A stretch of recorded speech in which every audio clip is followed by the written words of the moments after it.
Бардыгыбыз биргеликте чогуу сыйынабыз. Ырайымга жана сүйүүгө толгон биздин ыйык Кудай Ата, рахмат айтабыз. Өзүңүздүн улуу сүйүүңүз менен бизди куткарып алып, азыркы бул саатка чейин ар дайым өзүңүздүн денеңиз болгон жыйынга дайыма биз менен чогуу болуп жетектеп келгендигиңиз үчүн чын жүрөгүбүздөн ыраазычылык билдиребиз. Сиздин алган улуу сүйүү канчалык ыйык экендигин күндөн күнгө биз жашообуз аркылуу, сөз аркылуу түшүнүүчүбүз үчүн ар дайым жардам берүүңүздү өтүнөбүз. Күндөн күнгө биздин жашообуз текке кетпестен сиздин ырайыңызды актап жашай тургандай болуп жетектеңиз. Бүгүнкү саатта дагы сиздин улуу ырайыңызга ээ болгон бир туугандар чоголуп, сиздин улуу ырайыңыздын саатына ээ болгондугубуз үчүн ыраазыбыз. Бул саатта дагы биз түшүнө турган, биз кабыл ала турган сөздү ачып берип үйрөтүңүз. Ар бир айтылган сөз биздин жүрөктөрүбүздү, ойлорубузду, жашообузду өзгөртүп, караңгы болгон бул дүйнөдө сиздин балдарыңыз катары жарык болушубуз үчүн жардам бериңиз. Бул дүйнөнү убаракерчилик, маңызсыз нерселерге берилбестен бир гана сиздин эркиңиз үчүн жашашыбыз үчүн жардам бериңиз. Ошондой эле бардыгыбыз бир тилекте жайкы конференцияга катышып жатабыз, даярданып жатабыз.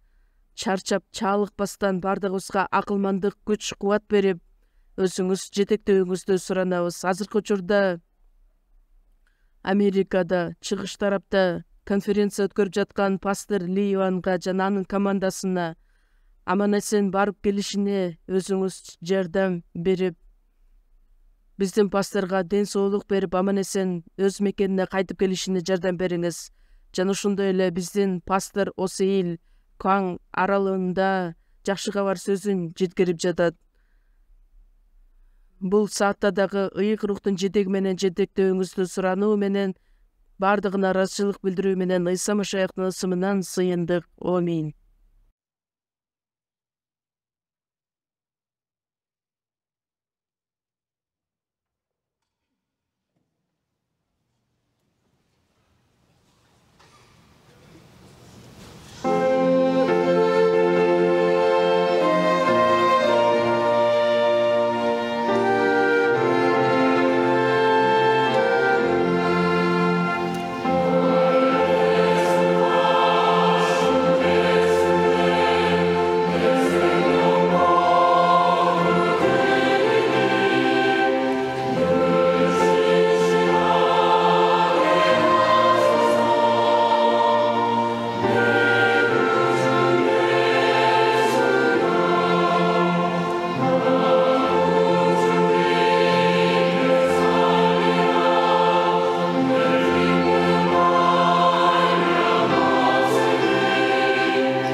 Рахмат таңдоо ыры үчүн. Бардыгыбыз чогуу жакан жазган жакшы кабар 20-бөлүм 31-аятты чогуу ачабыз. Жакан 20-бөлүм 31-аят.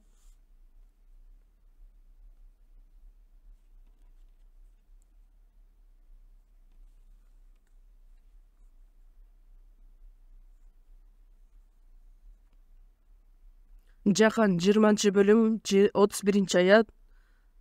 Бардыгыбыз чогуу анда бул аятты окойлу.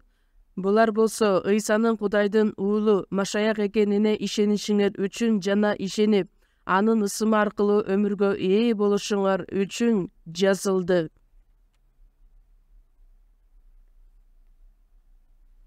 Биздин Сеул жыйынында май айындагы быйылкы жылдын эсебинен эң чоң семинар аягына жетти. Биздин жетектөөчү пастор Ли Иоанн азыркы учурда Американын чыгыш тарабында конференция өткөрүп жатат. Пасторго жана анын командасы үчүн үзгүлтүксүз сыйынып берүүңүздөрдү суранып кетет элем. Семинар аркылуу жаңыдан куткарылууга ээ болгон адамдар биздин арабызда өтө көп. Андан сырткары бир жума бою көптөгөн башка жыйындарда куткарылган адамдар көптөгөндүгүнө мен ишенем. Жаңыдан куткарылууга ээ болгон биздин бир туугандар үчүн ыйык жазуу кандай китеп, эмне деген китеп, ошол жөнүндө чогуу ой жүгүртөлү деген чечимге келдим. Биз сиздер менен окуп кеткен бул аятты карасак, силер үчүн жазылган бул жакан жазган жакшы кабардын толук мазмундагы сөздөрүн жазылат. Анын себептери эмнеде? Баардыгыңар Ыйса Кудайдын уулу Машаяк экенине ишенишиңер үчүн жана ишенип, ал аркылуу өмүргө ээ болушуңар үчүн жазылган. Ыйык жазуудагы эң эле негизги маңыздуу сөз бул Ыйса Машаяк. Бул жазылган сөздүн себеби Ыйса Машаяк өзү Кудайдын уулу экендигине ишенишип, экинчи себеби анын ысымы аркылуу өмүргө ээ болушуңар үчүн жазылды. 31-аят бизге ушундай түшүндүрмө берет. Бул сөз силер үчүн жазылды деген нерсеге таянуу менен 3 теманы кайрылып айта кетелибиз. Биринчиси Ыйса Машаяк ал ким? Экинчиси түбөлүк өмүргө кандайча ээ болобуз? Үчүнчү жазылганынын себебинин дагы бирөөсү бардыгыбызды жеткилең кылыш үчүн, жакшы иштерди аткарышыбыз үчүн, Кудайдын адамы жеткилең жана бардык ишке даяр болуш үчүн. Убакытты карап көрө турган болсок, бул 3 теманын бардыгын айтып бере албайм болуш керек. Ошондуктан убакыттын болушунча сиздерге айтып жеткиргенге аракет кылайын. Кудайдын уулу Машаяк экенине ишенишиңер үчүн деп айтылат. Ыйык жазуудагы эң эле маанилүү мазмун бул Ыйса Машаяк. Адам баласынын тарыхын карап көрө турган болсок, адам баласында жазуу же тамга пайда болгон убакыттан баштап китептер жазыла башталган. Китеп эмне үчүн жазылат? Анын эң эле негизги максаты эмнеде? Ошол жаңы маалыматты, информацияны башка адамдарга, кийинки урпактарга жеткириш үчүн китеп жазуу түрүндө жазылат. Анын ичинде адам баласынын тарыхы болушу мүмкүн, же болбосо искусство, техника, адамга байланыш болгон мазмундагы ар тараптуу керектелүүчү маалыматтардын бардыгы унутулбаш үчүн, башка кийинки доорго жеткирилиши үчүн жазуу түрүндө тамга менен китепке түшүрүлөт. Ошондой сыяктуу эле ыйык жазуунун жазылышы эмне себептен эле? Кудай биз үчүн айта турган сөзү бар эле. Ал сөз өтө маанилүү. Кудай өзү жөнүндө айткысы келет. Кудай өзүн кандайча бизге тааныштырып кеткен, ал жөнүндө ыйык жазууда жазылат. Бул дүйнөнү эмне үчүн жараткан? Адам баласын эмне үчүн жараткан? Мени эмне үчүн бул дүйнөгө жаратып койду? Ошонун бардыгы ыйык жазууда жазылат. Кудайдын уулу Машаяк эмне үчүн бул дүйнөгө келди эле? Ал чынында ким? Деген сөздөр жазылат. Ошол мазмундагы сөздөрдүн баардыгын үйрөнүү менен бизде кандай түшүнүк пайда болот? Ошол түшүнүктүн негизинде бизге түбөлүк өмүр келет. Ыйык жазуунун эң эле негизги маңызы Жахан 5-бөлүм 39 аят. Ыйык жазууну изилдеп жатасыңар, анткени ал аркылуу түбөлүк өмүргө ээ болобуз деп ойлойсуңар. Ыйык жазуу болсо мен жөнүндө күбөлөндүрөт. Ошол себептер менен биз сиздер менен ыйык жазууну изилдеп карай турган болсок, ыйык жазуунун баардыгы Ыйса Машаяк үчүн жазылган деп айтсак дагы жаңылышпайбыз. Ыйса Машаяк кайрадан тирилгенден кийин шакирттерине мындайча айтат: силерге Муса жазган 5 китеп, башталыш, чыгуу, лебилер, сандар, мыйзамды кайталоо, Тоорат, пайгамбарлар жана Забур китептеринде мен тууралуу жазылгандардын баардыгы орундалышы керек экендигин айткан. Андан кийин байыркы келишимдин китептерин бөлө турган болсок, Тоорат, пайгамбарлар жана Забур. Ал эми жаңы келишимдеги эң эле маңыздуу сөз бул Ыйса Машаяктын өлүмү жана кайрадан тирилиши. Ыйса Машаяк ал ким экендиги жөнүндө байыркы келишимден баштап эле алдын ала айтылып келинген. Байыркы келишимде Ишая 9-бөлүм 6-аятта бизге бир уул берилди. Ага кереметтүү кеңешчи, түбөлүктүү Кудай, түбөлүктүн атасы, тынчтыктын төрөсү деген ат коюлат. Бир наристе төрөлдү, бир уул берилди. Ал Ыйса Машаяк. Кереметтүү кеңешчи, күчтүү Кудай деп айтылат. Байыркы келишимде Ыйса Машаяк бул дүйнөгө келе тургандыгы жөнүндө чоң Кудайдын келишим убадасы жазылган. Келишим деген сөз бул убада. Байыркы келишимде Кудайдын убадасы, ал эми жаңы келишимдеги Кудайдын бизге берген убадасы болуп саналат. Адамдар менен Кудай өз убадасын, келишимин түзгөн. Ал келишимдин негизги мааниси эмне деп ойлойсуздар? Бизге батаны берем деди. Бизге ден соолук берем деди. Бизге жакшы байлыкты берем деди. Андай убада эмес. Эмне деген убада берди эле? Куткаруучуну биз үчүн жиберем деген Кудайдын убадасы эле. Байыркы келишимдеги эң эле маанилүү сөз куткаруучуну силер үчүн бул дүйнөгө жиберем деген сөз. Мыйзамды кайталоо 18-бөлүмдү чогуу ачалы. Мыйзамды кайталоо 18-бөлүм.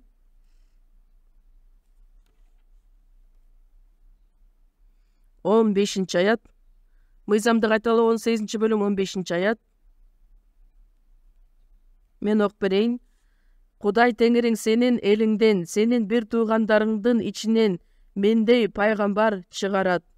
Ошону уккула.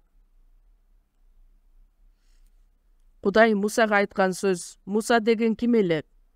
400 жыл бою Мисир жергесинде жашаган Израиль элин колчулуктан куткарып алган Муса.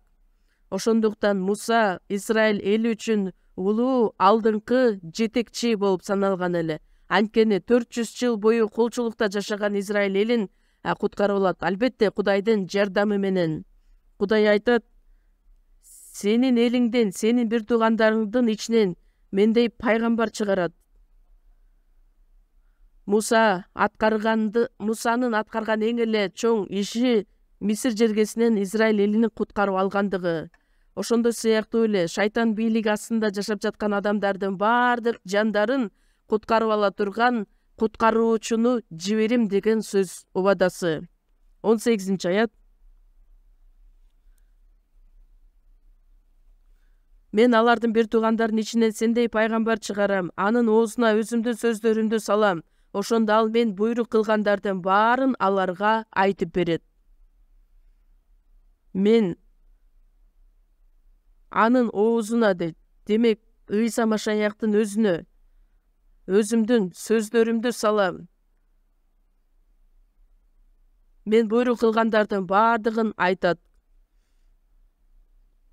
Ыйса Машаяк Жахан 8-бөлүмдө жүйүттөр менен көптөгөн сөздөр менен сүйлөшүп отуруп мындай сөздөрдү айткан: мени жиберген чындык, мен дүйнөгө андан укканымды айтып жатам деп жооп берет. Ыйса Машаях бул дүйнөгө келгенде өзүнүн жеке оюн гана айтпастан, мени жиберген чындык, мен дүйнөгө анын айтканын жеткириш үчүн келдим. 19-аятта Ыйса Машаях жөнүндө айтылат: менин атымдан сүйлөгөн ошол пайгамбар айткан мени сөздөрүмдү укпаган адамды мен жазалайм. Ыйса Машаях айткан сөздү укпаган адам, ал адамды Кудай жазалайм дейт. Дүйнө жүзүн жараткан жаратуучудан кандай жаза келиши мүмкүн? Денеде гана эмес, денеси ооруп калып, банкрот болуп, анын жаны түбөлүк тозокко бара турган жазаны жиберет. Кайсыл учурда жаза болот? Кудай өзү жиберген Ыйса Машаяктын айткан сөзүн укпаган адам үчүн Кудай тарабынан жаза келет. Кудай жиберген Ыйса Машаяктын сөзүн укпаган адамга жаза келет. Ошол себептер менен Ыйса Машаях эмне деген сөздөрдү айтты эле: менин атымдан мен силерге күнөөкөр бойдон өлөсүңөр деп, менин ким экенине ишенбесиңер, күнөөкөр бойдон өлөсүңөр. Баардык адамдарды куткара ала турган куткаруучу Ыйса Машаяктын айткан сөздөрү. Анан Жакан 1-бөлүм 1-аятта эмне деп жазылат?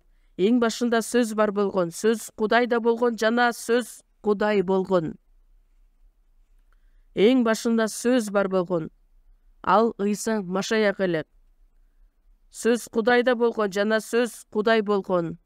Башталыш 1-бөлүм 1-аяттагы жазылган сөздөр менен айырмасы бар. Башталыш 1-бөлүм 1-аяттагы сөздөр убакыттын башталышы. Ал эми Жакан 1-бөлүм 1-аяттагы башталыш Кудай менен чогуу болгон бирөө бар эле. Ал Ыйса Машаях, ал сөз эле. Баардык ал аркылуу башталган, эмне башталса да ансыз башталган эмес деп айтылат. Баардыгы Ыйса Машаях аркылуу, Ыйса Машаях үчүн жаратылган. Ыйса Машаяхсыз эч нерсе башталган эмес деп ыйык жазып айтат. Анда өмүр болгон, ал өмүр адамдар үчүн жарык болгон. Жарык караңгыда жаркырап турат, караңгылык жарыкты каптаган жок. Жакан 1-бөлүмдө айтылат. Жакан 1-бөлүмдү чогуу ачалы. Жакан 1-бөлүм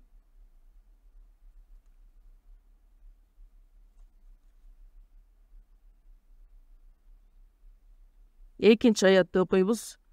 Сөз эң башында Кудайда болгон. Эң башынан баштап болгон сөз. Сөз эң башында Кудайда болгон. Сөз Жакан 1-бөлүм 14-аятта сөз адам болуп биз менен жашап турду. Атанын жалгыз уулунун даңкын көрдүк. Сөз адам болуп бул дүйнөгө келди. Ал Ыйса Машаях Кудайдын уулу экендигин биз жакшы билебиз. Көптөгөн адамдар Кудайдын уулу деп аны билишет. Ыйса Кудайдын уулу. Биз ошол Кудайдын уулу деген сөздү адамдык мааниде эмес, атасы жана баласы деген ортодогу мамиле менен кабыл албашыбыз керекпиз. Атасы улуу, баласы болсо анчалык деле улуу эмес деген түшүнүктөр пайда болушу мүмкүн. Бирок ыйык жазуудагы сөз бизди эмнеге үйрөтөт? Ыйса Машаях Кудай өзү, ал түбөлүк өмүр жана чындык. Филиппиликтер 2-бөлүм 5-аятта: анткени силердин ой жүгүртүүңөр Машаях Ыйсаныкындай болушу керек. Анткени ал Кудай өзү. Кудай биздин денебизге окшоп эле дене бейнесинде, адамдын бейнесинде бул дүйнөгө келген. Кудайга окшош эмес, Кудай өзү деп айтылат. Жакан 1-бөлүмдө өтө жакшы сөздөр жазылат. Сөз адам болуп биз менен жашап турду. Биз анын даңкын, атанын жалгыз уулунун даңкын көрдүк. Сөз адам болгон, ал Кудай өзү. эң башында Кудайда болгон. Кудай бул дүйнөнү жаратканга чейин эле бар болгон, ал жаратуучу Кудайдан башка эч ким болгон эмес. Эң башында эле болгон ал Ыйса Машаяк. Бул дүйнө жаратылганга чейин эле болгон. Ыйса Машаяк жөнүндө ошентип күбөлөндүрүлөт. Ошондуктан сууга чөмүлдүрүүчү Жакан дагы Ыйса Машаяк жөнүндө алдын ала күбөлөндүргөн эле. Жакан 1-бөлүм 30-аят. Менден кийин келген адам менин алдыма турду, анткени ал менден мурун эле бар болчу деп мен ушул адам жөнүндө айткам. Бул сөздөрдү биз бат эле түшүнүп калчудай сезилет, бирок андай эмес. Ыйса Машаяк жөнүндө айтылат: адам менин алдымда турду. Менден кийин келген адам менин алдыма турду. Ыйса Машаяк менен сууга чөмүлдүрүүчү Жакандын ортосундагы айырма 6 ай мурун төрөлгөн. Жакан 6 ай мурун төрөлгөн. Ыйса Машаяк жөнүндө күбөлөндүрүп эмне деп айтат? Ал менден мурун эле бар болчу. Ал менден алдыда турган, менден мурун эле бар болгон, бул дүйнө жаратылганга чейин эле бар болгон ал Ыйса Машаяк өзү.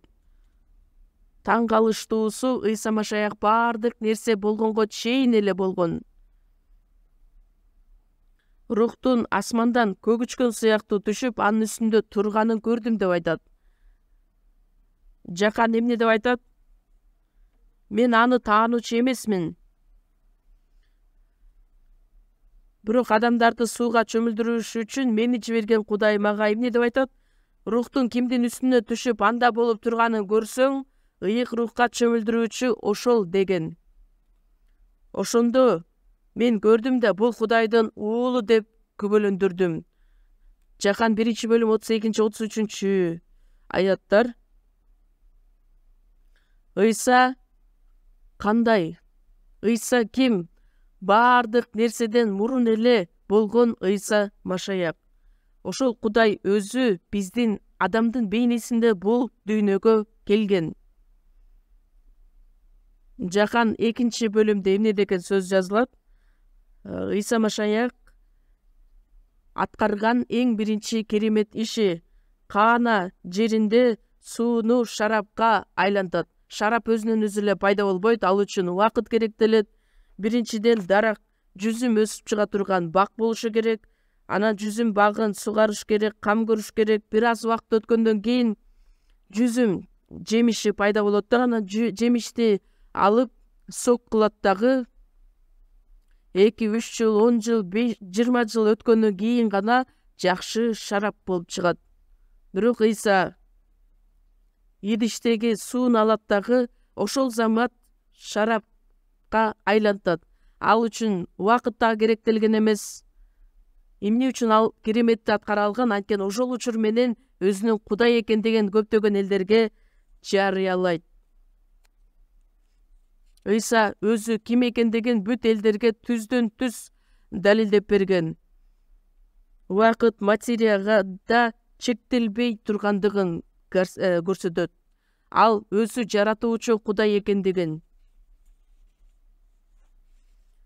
Анан Жакан 3-бөлүмдө жаратуучу Кудай өзү адамдын бейнесинде эмне үчүн бул дүйнөгө келди эле? Анын келишинин себеби жөнүндө жазылат. 3-бөлүм 17-аятта Кудай уулу бул дүйнөгө дүйнөнү соттош үчүн эмес, дүйнөнү куткарыш үчүн келген. Дүйнөдөгү баардык адамдарды куткарып алыш үчүн келген. Ошол себептер менен айкаш-чыгашта кадалган куткарылуу ишин аткарды. Эми ушул аткарылган ишти, куткарылууну баардыгыбызга белек катары берет. Ырайымдын негизинде ишеним аркылуу куткарылдыңар. Бул силерден эмес, бул Кудайдын белеги. Ошондуктан Ыйса Машаяктын аткарган куткарылуусун мен ишеним аркылуу кабыл алам. Ал ишенген адамды куткарылган адам жогорудан төрөлдү, түбөлүк өмүргө ээ болду деп атайт. Ыйса Машаяк бул дүйнөнү куткарыш үчүн келди. Ошол куткарылууну кабыл ал деп айтат.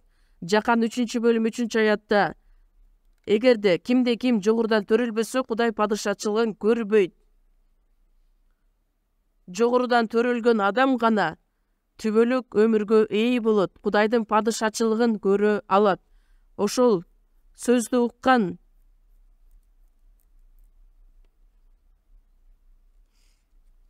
мен кандайча карып туруп кайрадан апамдын курсагына кирип төрөлмөк элем дегенде, Ыйса Машаяк жооп берет: денеден төрөлгөн дене, рухтан төрөлгөн рух. Никодимге кайрылып айтат: ал үчүн сен жогорудан төрөлүшүң керек деп. Жогорудан төрөлгөн адам гана Кудайды туура таанып биле алат, Кудайга кызмат кыла алат деп Жакан 4-бөлүмдө айтат. Жакан 4-бөлүмдө Самариялык аялга Кудай жакшы кабар сөзүн жеткирет. Самариядагы элдер жүйүттөрдү кабыл алышкан эмес, бирок так ошол Самария жерине барат дагы кудуктун жанында суу алыш үчүн келген аялга кайрылып сөз таштайт. Жыйынтыгында ал аял Ыйсанын пайгамбар экендигин түшүнөт. Сиздерге мындайча суроо узаткым келет. Азыркы учурда сиздердин алдыңыздарда Ыйса Машаяк келип, сен эмнени каалайсың деп сураса, биз эмнени сурайт элек? Күтүлбөгөн жерден Ыйса Машаяк биздин астыбызда келсе, биздин оюбуз дагы адашып кетмек. Бирок бул аял Ыйсанын пайгамбар экендигин түшүнөт дагы, эң биринчи суроосу бар эле. Ал суроо эмне эле? Биз кайсыл жерден табынышыбыз керекпиз? Буга чейин биздин ата-бабаларыбыз бул тоодо Кудайга табынышчу экен. Кудайга табынуучу жай Иерусалимде болуш керекпи же жокпу? Дегенде Ыйса ал аялга жооп берет: мага ишен, бул тоонун үстүндө да, Иерусалимде да атага табынбай турган убакыт келет. Жакан 4-бөлүм 24-аятта Кудай рух, ага табынуучулар да рух менен чындык боюнча табынуулары керек. Кудайга табыныш үчүн атайын бир жер керектелген эмес. Анын шарттары бар. Ага табынуучулар да рух менен,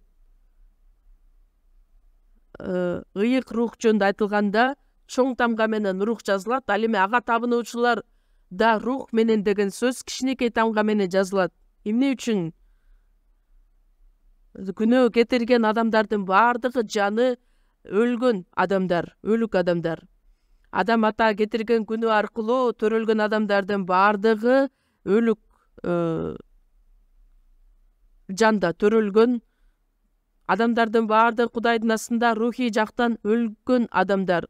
Канчалык жакшы иштерди кылбасын, канчалык жыйынга келбесин, ондуктарды алып келбесин, жыйынтыгында Кудайга табына турган болсо, кызмат кыла турган болсо, алардын баардыгы маанисиз, керексиз болот.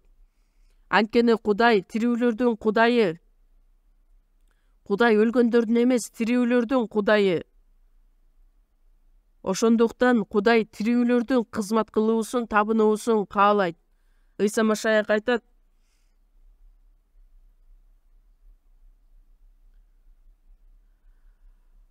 рух тарабы, руху тирилген адам Кудайга чыныгы кызмат кылуусун Кудай өзү каалайт.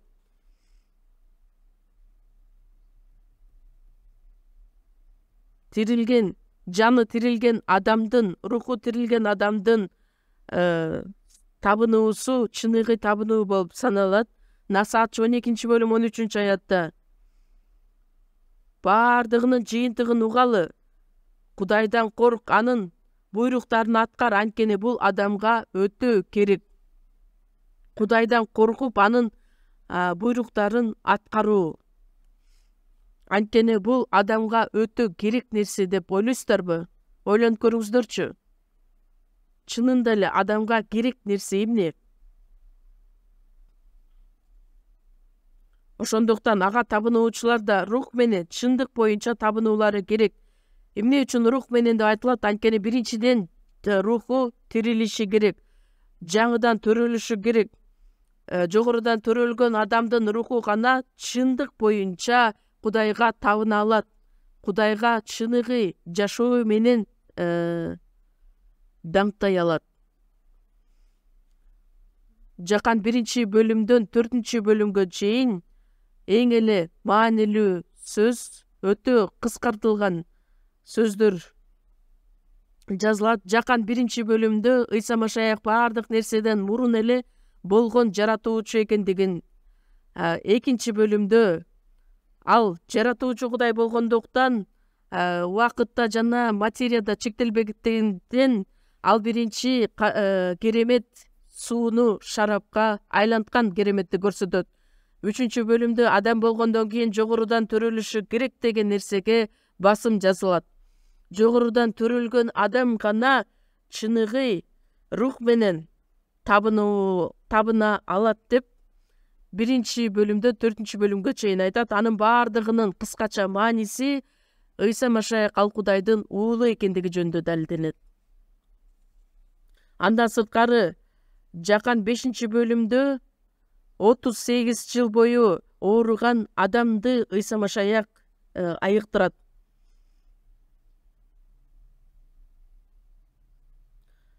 Анан ишембе күнү сен адамды оорутканың туура эмес деп жүйүттөр айтканда, ага кайрылып Ыйса Машаяк өзүнүн сөзүндө айтат: атам ар дайым иштеп келет. Атам ушул күнгө чейин иш кылып жатат. Ошондуктан мен да иш кылып жатам деп Жакан 5-бөлүм 17-аятта айтат.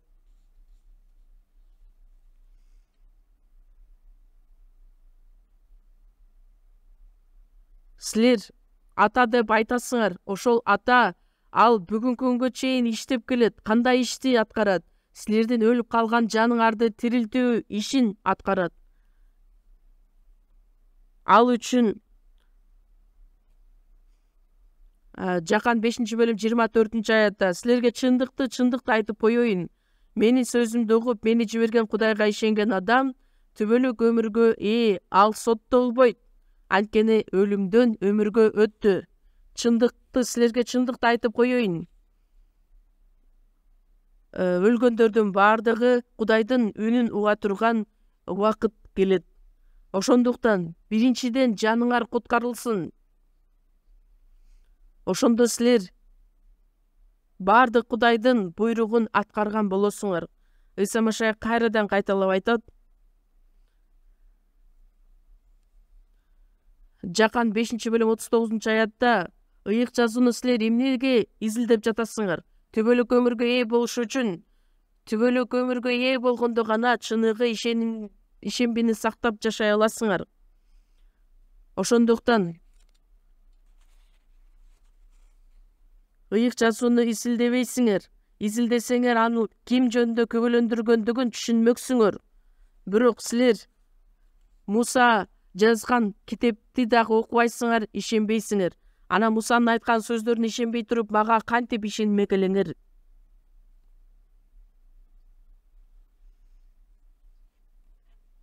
Жакан 6-бөлүм 7-бөлүмдө Ыйса Машаяк келген себеби эмнеде? Ал жөнүндө айтылат. 48-аятта мен өмүр берүүчү нанмын.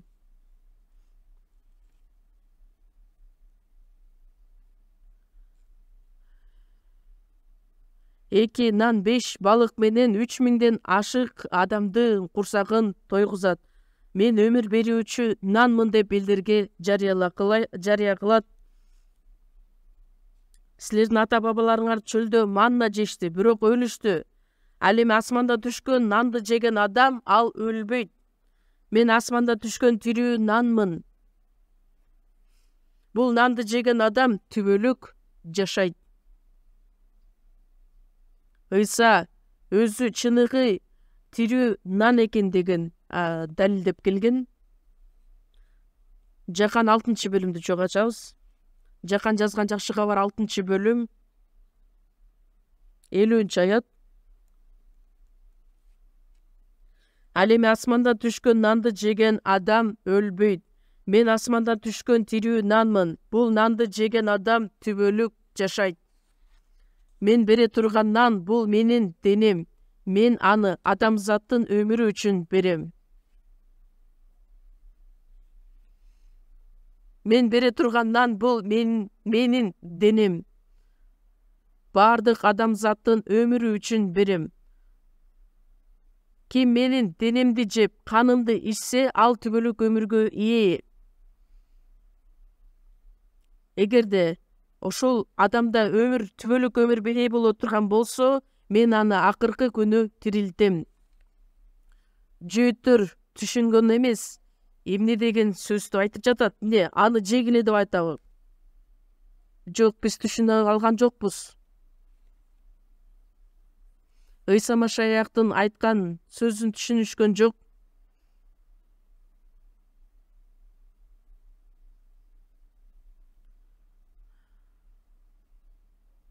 Түшүнүүгө мүмкүн эмес деп адамдардын баардыгы Ыйсадан четтей баштады. Ошондо 12 шакиртине сурайт, силер да кеткиңер келген жокпу дегенде, Петр эмне деп жооп берет?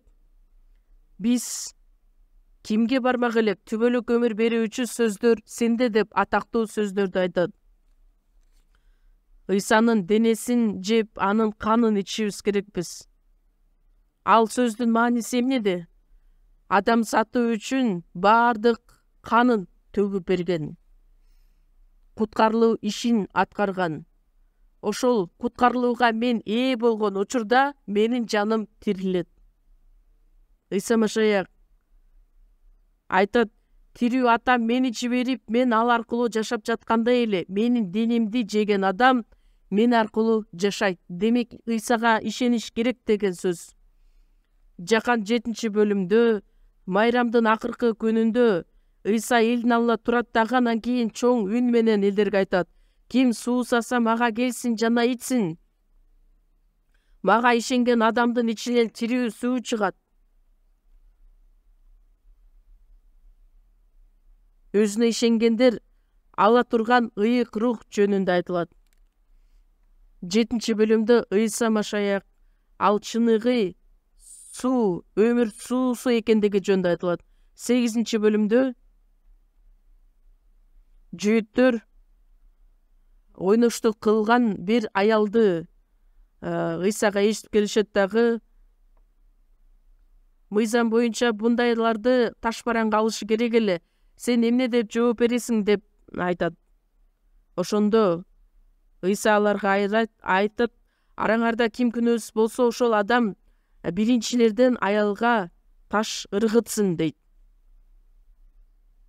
Бирок бир дагы адам таш ыргыта албагандыктан ал жактан кетип калышат. Ыйса кайрадан аялга кайрылып айтат: сени айыптагандар кайда? Эч ким айыптаган жокпу? Эми мен дагы сени айыптабайм. Эми баргын дагы кайрадан күнөө кетирбе деп. Жакан 8-бөлүм 12-аятта айтат: мен дүйнөнүн жарыгымын. Мени ээрчиген адам караңгыда жүрбөйт, өмүр жарыгына ээ болот. Ыйса өзүн жарыкмын дейт, бирок кайрадан эле жүйүт эл аны түшүнө алган эмес. Жүйүттөргө кайрылып, силер төмөн жактасыңар, мен жогору жактамын. Силер бул дүйнөнүкүсүңөр, мен бул дүйнөдөн эмесмин.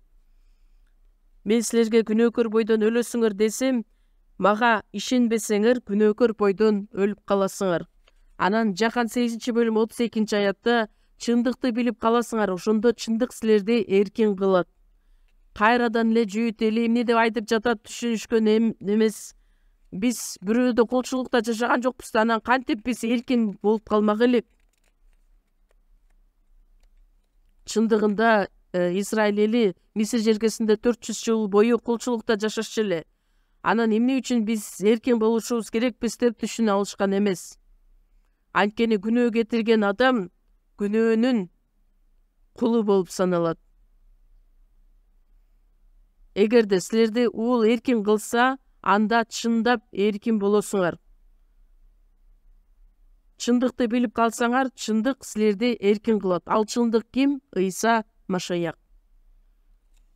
Ошондо дагы жүйүттөр аны түшүнүшкөн жок. Ыйса кайрадан аларга кайрылып айтат: атамдан эмнени көрсөм, силерге ошону айтып жатам. Силер болсо атаңардан эмнени көрсөңөр, ошону кылып жатасыңар. Жакан 8-бөлүм 37-38 аяттарда. Силердин атаңар шайтан. Силер башынан эле Ыбрайымды ата деп айтасыңар, бирок силердин атаңар шайтан. Ал башынан эле киши өлтүргүч, чындык боюнча жашаган эмес, анда чындык жок. Анткени ал жалганчы жана жалгандын атасы. Силер ошол шайтандын балдарысыңар. Анан Ыйса айтат: мага ишенгиле, мен айткан сөздөргө ишенгиле. Анткени менин сөзүмдү аткарган адам эч качан өлбөйт. Биздин ата бабаларыбыз өлгөн, Ыбрайым дагы өлгөн. Анан кантип сага ишенсек, сен түбөлүк өлбөйсүң деп айтып жатасың? Акылыңан ажырап калган жоксуңбу деп аны Ыйсаны айыпташкан.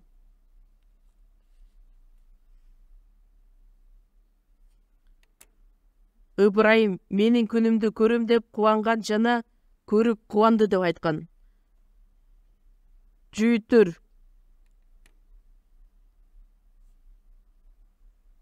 Жүйүттөр кайрадан Ыйсага кайрылып айтат: кантип сен Ыбрайымды көрмөгөн элең? Ыбрайым 2000 жыл мурун жашаган адам.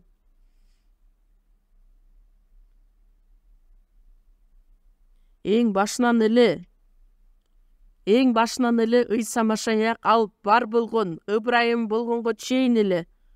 Анткени дүйнө жаратылганга чейин эле Кудай өзү бар болгон.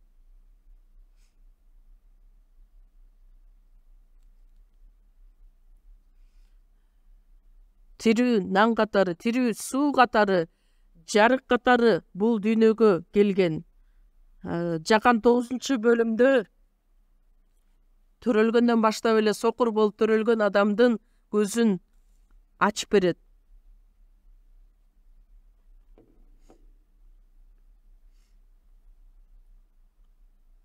Андан кийин сокур болуп турган адамды чакырып айтат: сенин көзүңдү ким ачты? Ал жаман адам. 25-аятта, Жакан 9-бөлүм 25-аятта сокур адам өтө таң калыштуу сөздөрдү айтат. Анын күнөөкөр же күнөөкөр эмес экенин билбейм. Бир гана нерсени билем, мен сокур болчумун. Азыр болсо көзүм көрүп калды. Бул өтө эле таң калыштуу, күбөлөндүрүү сөзү. Куткарылган адамдын оозунан чыга турган сөз ушул күбөлөндүрүү сөзү. Жакан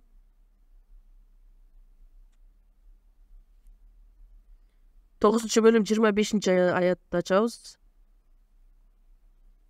Чогуу окуйбуз.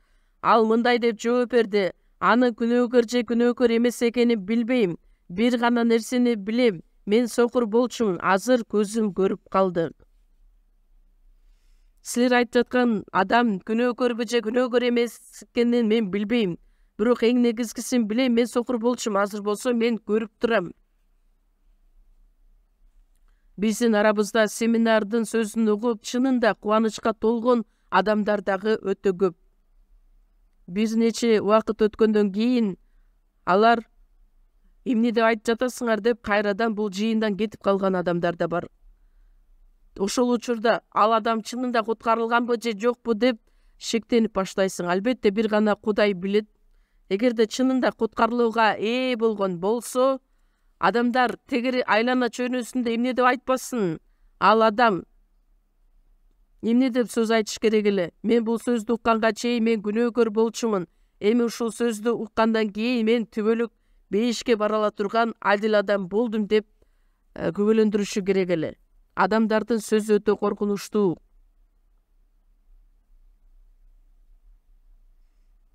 Силер өзүңөр чечим чыгаргыла. Адамдын сөзүн укканыңар жакшыбы же Кудайдын сөзүн укканыңар жакшыбы деп элчилер ар дайым айтып келишкен. Ал айтат: ал күнөөкөрбү же күнөөкөр эмес экенин билбейм. Бир гана нерсени билем, мен сокур болчумун. Азыр көзүм көрүп калды. Куткарылган адамдардын баардыгы биз өтө терең ушундай сөздөрдү ой жүгүртүп көрүшүбүз керекпиз. Мен кандайча адаммын? Бир адамдар мага кандай сөз айтпасын, мен өз ишенимимде бекем тура турган адам болушум керек. Эгерде мен рухий көзүм ачылган болсо, тозокко бара турган жолдон түбөлүк өмүргө ээ болуп куткарылган адам болсом, анда мен эч нерседен шек санабастан бекем болушум керекмин. Чынында эле ошондойбу же жокпу деп шек келтирбешибиз керекпиз. Ал үчүн Ыйса Машаякты дагы көбүрөөк билгенибиз жакшы. Биз Ыйса Машаякты канчалык көп таанып билсек, ошончолук биз үчүн жакшы болот, ишенимибиз бекем турган болот. Элчи Жакан дагы айтат: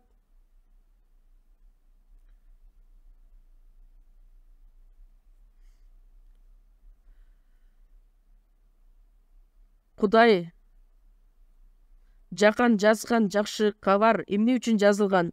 Бардыгы Кудайдын сөзүн угуп, ал аркылуу түбөлүк өмүргө ээ болуш үчүн.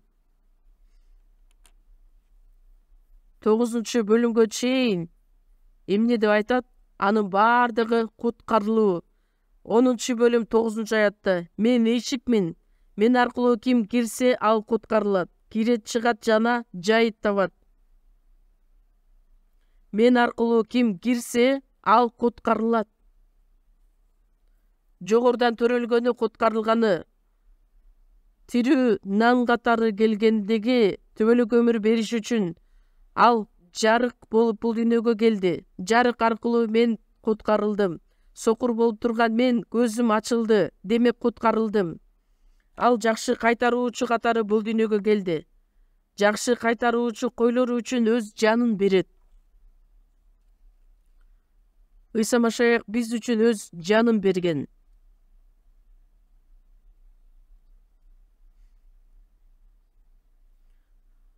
Ал жөнүндөгү сөздөр Жакан 11-бөлүмдө өлүп калган Лазарды тирилтүү аркылуу көрсөтөт.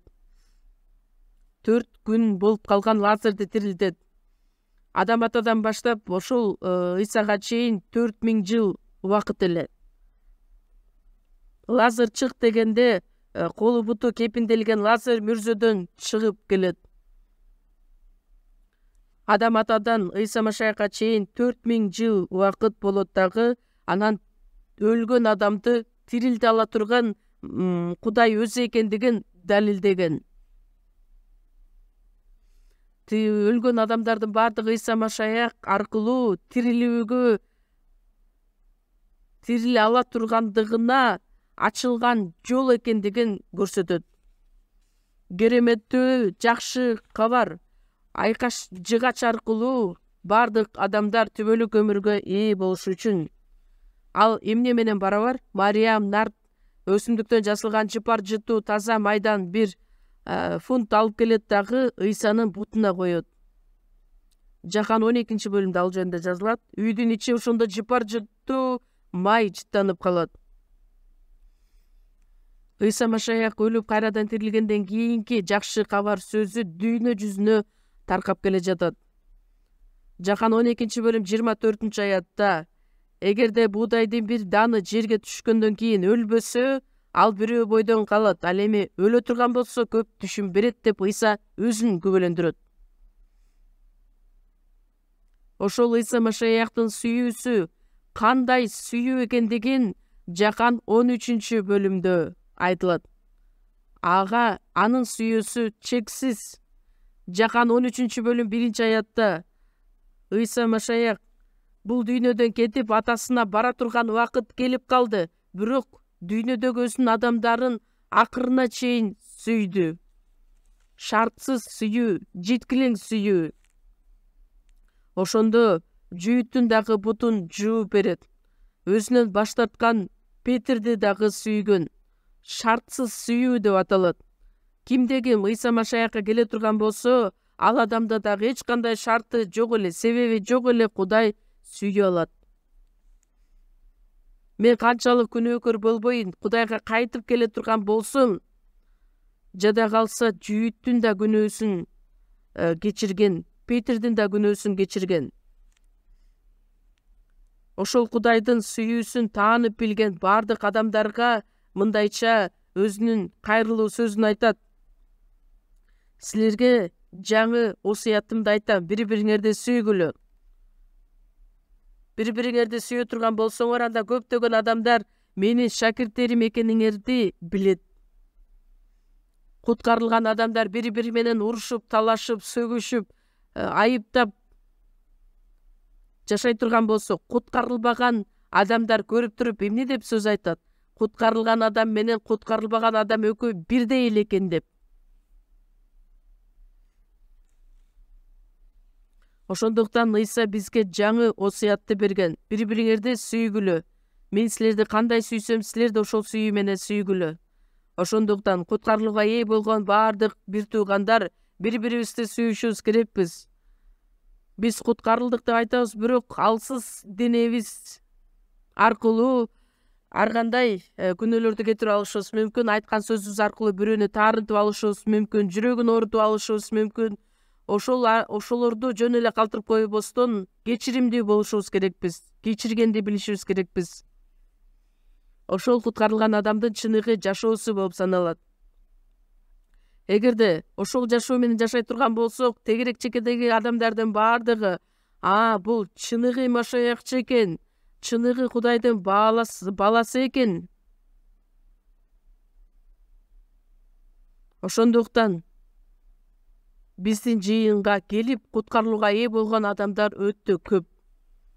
Сиздердин араңыздарда дагы балким бирөө куткарылган адамдын жашоосун көрүп, кызыгып, анан келдиңиздер болуш керек. Кудайдын бизге берген жаңы осуяты, бири-бириңерди сүйгүлө. Ыйса өзүнүн бул дүйнөдөн кетип атасына бара турган убакыт аз калганын билип туруп, андан кийин сүйүүсүн арнайт. Эми Жакан 14-бөлүмдө эмне деп айтат? Эми мен атамга кайрылып кетем. Кудайга жана мага ишенгиле, атамдын үйүндө орун көп. Мен силерге айтмакмын, мен силерге орун даярдаганы бара жатам деп. Бирок силерге орун даярдап койгондон кийин кайтып келем да, силерди жаныма алып кетем. Ыйса 14-бөлүм 6-аятта жол, чындык жана өмүр менмин, атама мен аркылуу гана барууга болот, менсиз эч ким бара албайт. Ыйса Машаяктын дагы айткан сөзү: эми мен атама кайтып кетем. Эми силер атама кайрылып менин ысымым, урматына эмнени сурасаңар да ошонун бардыгы силерге берилет деп айтат. Жакан 14-бөлүмдү чогуу ачабыз.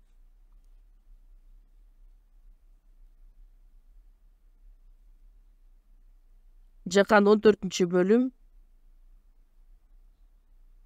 12-аятты мен окуп берейин.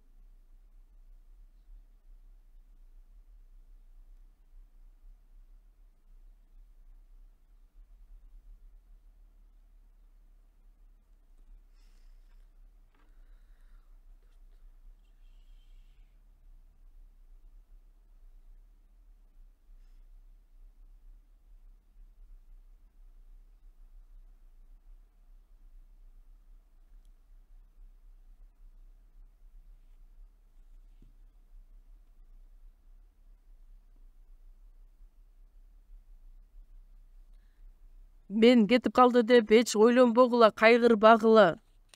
Анткени силерге керектелүү үчүн нерсенин бардыгын эми менин ысымым, урматына сурагыла. Ошондо анын бардыгын мен аткарам. Анын себеби эмнеде? Анткени мен кеткенден кийин силерге ыйык рух жиберилет. 16-аятта айтылат: силерге чындык рухун жиберет. Ал түбөлүк силер менен чогуу болот.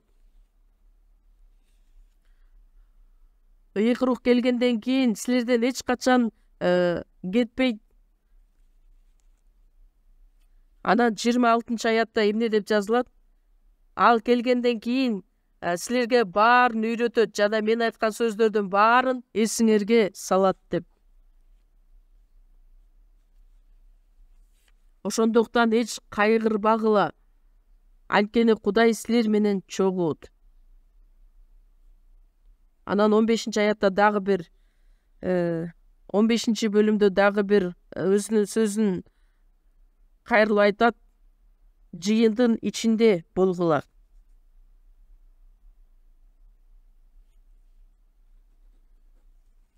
Жакан 15-бөлүмдү дагы чогуу ачабыз. Мен окуп берейин. Мен сабакмын, силер болсо будактарысыңар. Ким мен ичинде болсо, мен анын ичинде болсом, ал көп жемиш берет. Анткени силер менсиз эч нерсе кыла албайсыңар.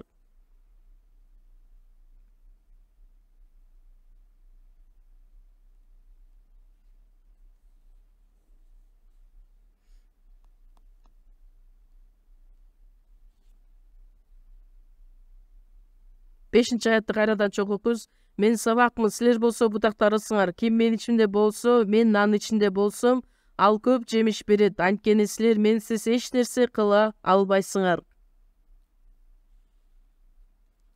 Менсиз эч нерсе кыла албайсыңар. Бул жүзүм сабак аркылуу, эмне аркылуу айтылат? Куткарылган адам сөзсүз түрдө жыйындын ичинде чогуу болушу керек деген. Эгерде жыйындын ичинде болбосо, адам өзүнүн куткарылуусунан шек санай баштайт. Эгерде куткарылган адам жыйындын ичинде эмес, бул дүйнөдө болуп, башкаларга окшоп эле ач көз болуп жашай бере турган болсо, анда куткарылуусу кантип аны жеткилең кыла алат? Ошол себептер менен Кудай сураныч сөзүн айтат. Сөзсүз түрдө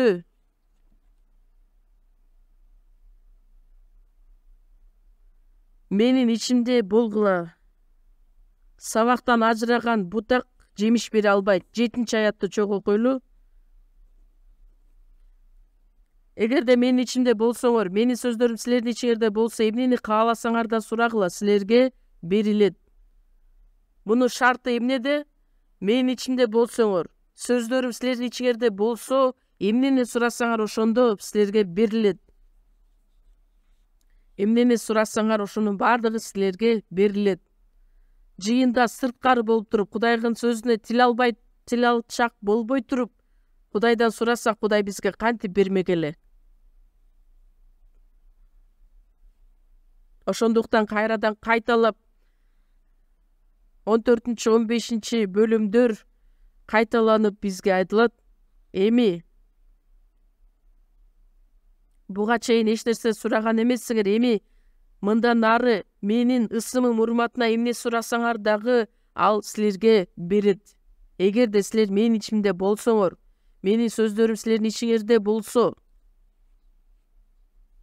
16-аят. Силер мени тандаган жоксуңар, мен силерди тандап алдым. Барып жемиш берсин деп, жемишиңер туруктуу болсун деп силерди дайындадым.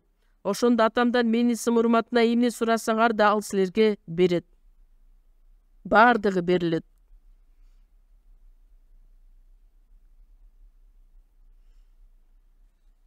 Куткарылган адамдардын баардыгы сөзсүз түрдө жыйындын ичинде болушу керек. Зарыл. Чындыгында сөзсүз түрдө.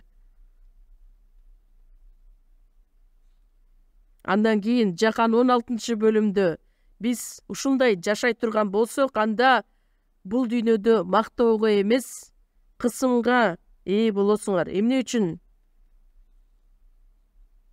Анткени биз Кудайдын сөзү боюнча жашаган учурда адамдардын баардыгы бизге каршы чыгат. Бизге азаптар келиши мүмкүн, анткени бул дүйнө ушунчалык бузулган болгондуктан. Анда дагы кайгырбагыла. Эмне үчүн? Анткени ыйык рух биздин ичибизде жашайт. Анткени ыйык рух силерге келгенде чындыкка үйрөтөт. 16-бөлүмдүн аягында эмне деген сөздөр жазылат? 33-аят. Чогуу окуйлу. Мен муну силерге менин тынчтыгым силерде болсун деп айттым. Бул дүйнөдө азап тартасыңар, бирок кайраттуу болгула, анткени мен бул дүйнөнү жеңдим. Бул дүйнөдө азап тартасыңар. Биз чынында Машаяктын жашоосу менен жашай турган болсок, бул дүйнөдө азаптар пайда болот. Элчи Павыл дагы дал ошол үчүн өлтүрүлгөн. Чындыгында Машаякчы тынчтык жашоодо жашаган бир дагы адам жок. Эмне үчүн? Анткени Ыйса Машаяк ошондой жашоо менен жашап кеткендиктен. Силер бул дүйнөдө азап тартасыңар, бирок кайраттуу болгула. Эмне үчүн? Анткени ыйык рух менин ичимде жашайт. Ал дайыма биз менен түбөлүккө чогуу болот. Биз куткарылганга чейин бир дагы жолу угуп көрбөгөн сөздөр айтылат. Анан айкаш чыгаштын алдында Ыйса Машаяк узак сыйынуу менен сыйынган 17-бөлүмдө ата, уул жана ыйык рух бир болгон сыяктуудай эле алар дагы бир болушсун.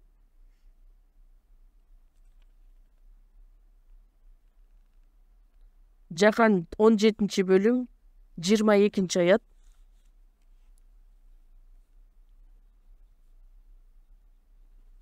Аларда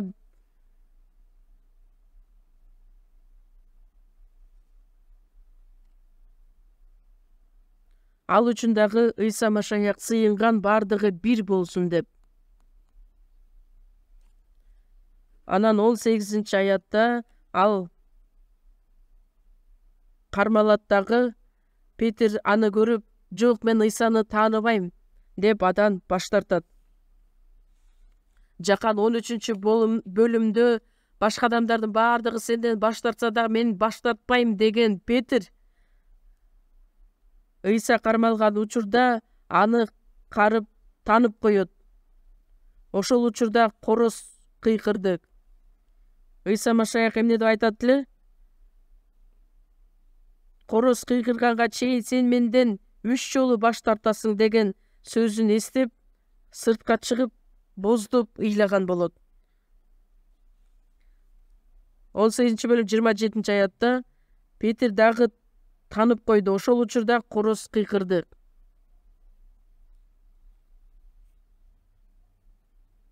Ыйса Машаяк аркылуу аткарылган куткарылуу адамдын аракети менен эч мүмкүн эмес иш. Адамдын жүрөгүн, жанын куткарып алыш үчүн бир дагы адам колунан эч нерсе аткара албайт. Адам канчалык акылман, күчтүү болбосун, бирок куткарылуу ишин бир гана Ыйса Машаяк өзү аткарган. Ыйса Машаяк айкаш чыгашка кадалганда жанында ким бар эле? Эч ким. Жана калса шакирттери дагы качып кеткен эле. Петр дагы. Жакан 19-бөлүмдө бүт канын төгөт дагы 30-аятта аткарылды деп айтат.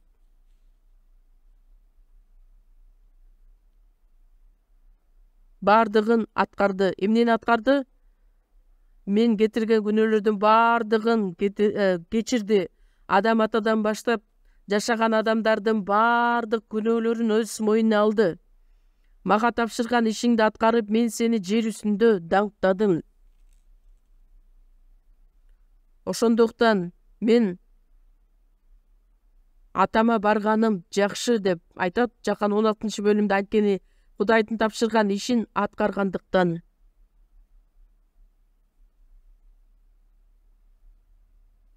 Жакан менен ыйык жазуу бүтүп кала турган болсо, анда биз ишенген ишеним жалган болуп калмак.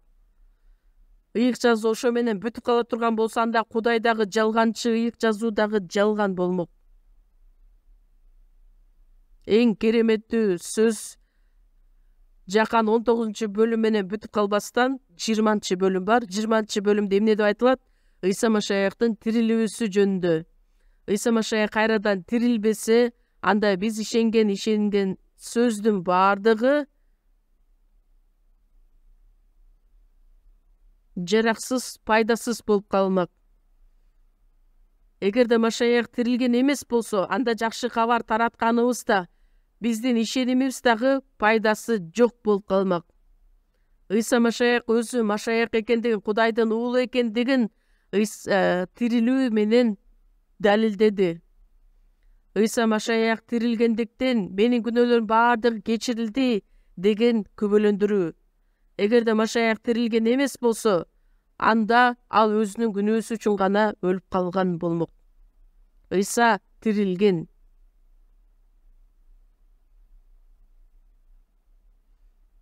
Тирилген Ыйсага көптөгөн адамдар ишенген эмес. Эң биринчиден Ыйса шакирттердин алдына келип эмне деген сөздү айтты эле? Силерге тынчтык болсун деп өзүнүн колдорун, буттарын жана кабыргаларын көрсөткөндө анын шакирттери кубанышкан эле.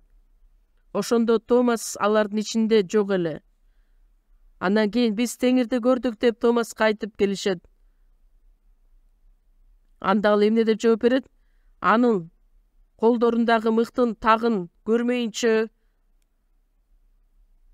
кабыргаларына колумду тийгизип көрмөйүнчө ишенбейм дейт.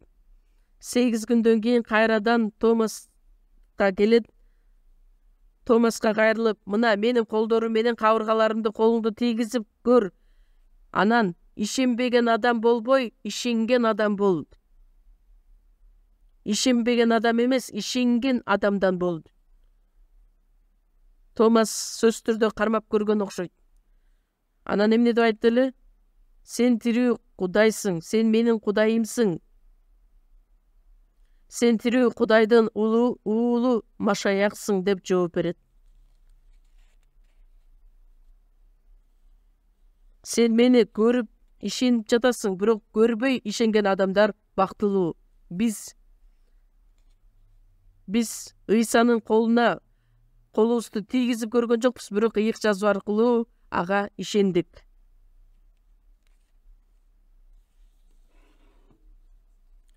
Кайрадан тирилген Ыйса Машаях Галилея көлүнө барат дагы. Петир мен дагы балык кармаганы барам деп, ошол учурда 153 балык кармайт дагы. Ал балыкты кармайт дагы. Ошол кармаган балыгыңарды алып келгиле деп, анан Ыйса Петирге кайрылып сурайт. Сен мени буларга караганда көбүрөөк сүйөсүңбү деп сураганда, азыр эч кандай ой жок эле, тамак жеп жатканда сен мени сүйөсүңбү дегенде ал үчүн мындай шок болуп калышы мүмкүн. Ооба, сени сүйөрүмдү өзүң билесиң деп жооп берет. Бир аз убакыт өткөндөн кийин кайрадан Жунус уулу Шимон мени буларга караганда сен көбүрөөк сүйөсүңбү деп сураганда, эмне үчүн кайра суроо берип жатат? Мен айтканды укпай калды бекен?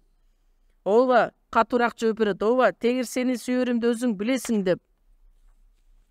Анан бир аз убакыт өткөндөн кийин кайрадан сурайт, мени сүйөсүңбү? Ошондо Петир түшүнүп айтат, Теңирим билет турбайбы? Мен 3 жолу адан баш тартканымды билет турбайбы?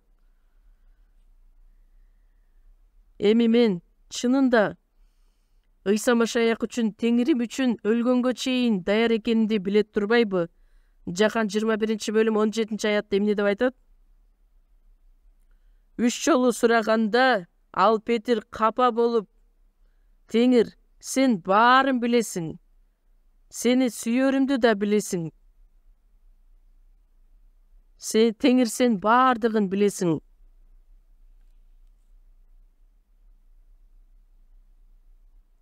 Бул сөздөрдүн баардыгы жазылганынын себеби эмнеде?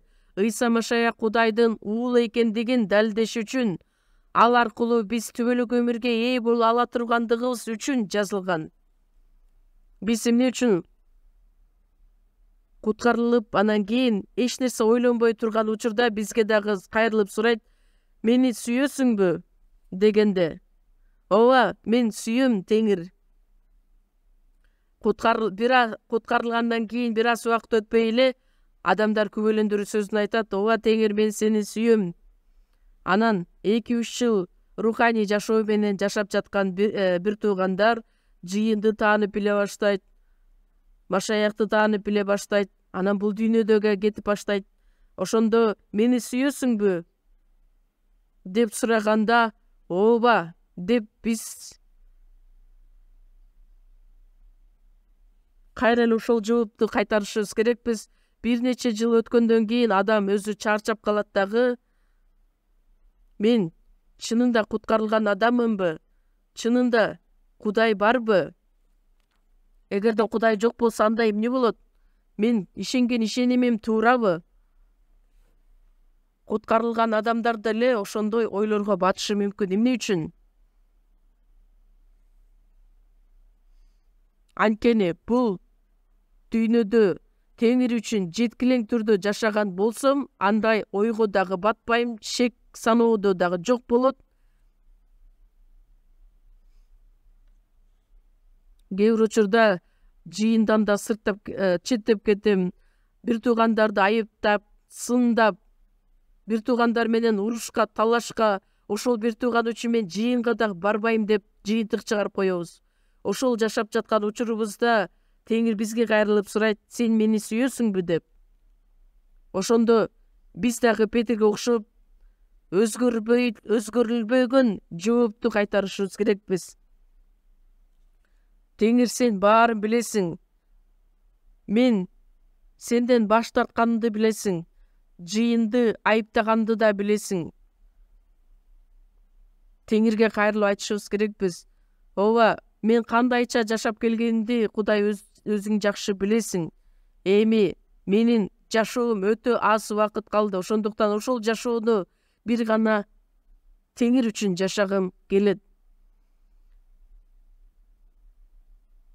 Сени сүйөрүмдү Кудай өзүң жакшы билесиң деп. Ыйса айкаш чыгачка кадалганга чейин ал шапалак менен сабалган. Эмне үчүн Рим убагында шапалак менен сабашкан эле? Айкаш чыгачка кадалган адамды эмне үчүн шапалак менен сабашкан? Анткени батыраак өлсүн деп. Шапалак менен сабабай туруп, айкаш чыгачка кадай турган болсо, кээ бир адамдар бир жумага чейин кадалып тура берет экен. Шапалак менен сабаганын себеби эмнеде? Батыраак өлсүн деп. Ыйса Машаякты дагы ошол шапалак менен сабаган. Эмне үчүн? Өлтүрүш үчүн аларды сабаган. Ыйса Машаяк деле ошол шапалак менен сабалган. Шапалак менен сабалып жатса дагы, азапка тартылып жатканда дагы ошол замат өлүп калган жок. Ошо шапалак менен эле сабалып өлүп кала турган болсо, анда Ыйса Машаяк жөнүндө айтылган пайгамбарчылыктын бардыгы туура эмес болуп калмак. Эмне үчүн? Анткени Ыйса Машаяктын өлө турган жери ошол эмес. Шапалак менен сабалып эле өлүп калбаш үчүн эмес, айкаш чыгачта кадалып аягына чейин чыдап анан өлүшү керек эле. Ошол себептер менен мени куткарып алды го. Эми мен бул дүйнөдө жашап жатып бир аз эле кыйналып калсам, Ыйса Машаяктан баш тартышым керекпи? Же өлүп калышым керек деп эле өлүп калышыбыз керекпи? Ыйса Машаяктын келерине өтө эле аз убакыт калды. Азыр биз бул дүйнөдө канчалык кыйналсак дагы, азап тартсак дагы, биз бекем болушубуз керекпиз. Азаптар, кыйынчылыктар канчалык көп болгон сайын, ошончолук биз бекем, жеткилең болушубуз керекпиз. Ошого карабастан биз жашашыбыз керекпиз, чыдамдуу болушубуз керекпиз. Ошол кыйынчылыктарды жеңип чыгууга аракет кылышыбыз керекпиз. Эмне үчүн? Анткени биздин Теңир Ыйса Машаяк дал ошол жашоону бизге үлгү катары көрсөткөн. Биздин Теңир куткарылуу ишин тынчтык жолу менен ыңгайлуу шартта аткарып келген жок. Аягына чейин азап кайгыда оор айкаш-чыгачын көтөрүп алып, аягына чейин чыдамдуу болуп, өлүмгө чейин чыдаган тил алчаак болгон. Азыркы бул дүйнөдө көп кыйынчылыктар пайда болду. Мындан ары да кыйынчылыктар көп болот деп мен айта алам. Ошондуктан кыйынчылыкка биз берилбестен кайраттуу бололу. Анткени биз ошол жашообуз менен Кудайдын ырайымын актап жашай алабыз. Мен сиздерге айта турган сөзүмдү аягына чейин чыгара алган жокмун. Түбөлүк өмүргө ээ болушубуз үчүн, жакшы иштерди аткарыш үчүн жазылган деген теманы кийинки жумада улантып берейин. Чогуу сыйынабыз. Сиздин улуу сүйүүңүз үчүн, ырайымыңыз үчүн ыраазыбыз. Ыйык жазуу аркылуу сиз бизге тартуулаган сүйүүңүздү канчалык улуу экендигин түшүнүп, жүрөгүбүз менен ой жүгүртүп жашап келе жатабыз. Азыркы биздин жашообуз канчалык кыйынчылыкка толгон болсо дагы Кудай өзүңүз жетектөөңүздү суранабыз. Бизге чыдамдуулукту, акылмандуулукту берип, бир гана сиздин сөзүңүз биздин жашообуз аркылуу күбөлөндүрүлүшүнө, чыныгы сиз жетектеген жашоо менен жашашыбызга жардам бериңиз. Биздин арабызда бир дагы адам адашкан адамдардан эмес, алыс болбостон аларды дагы өзүңүз жетектеңиз. Мындан аркы жашообузду бир гана сиздин ыйык колуңузга тапшырабыз.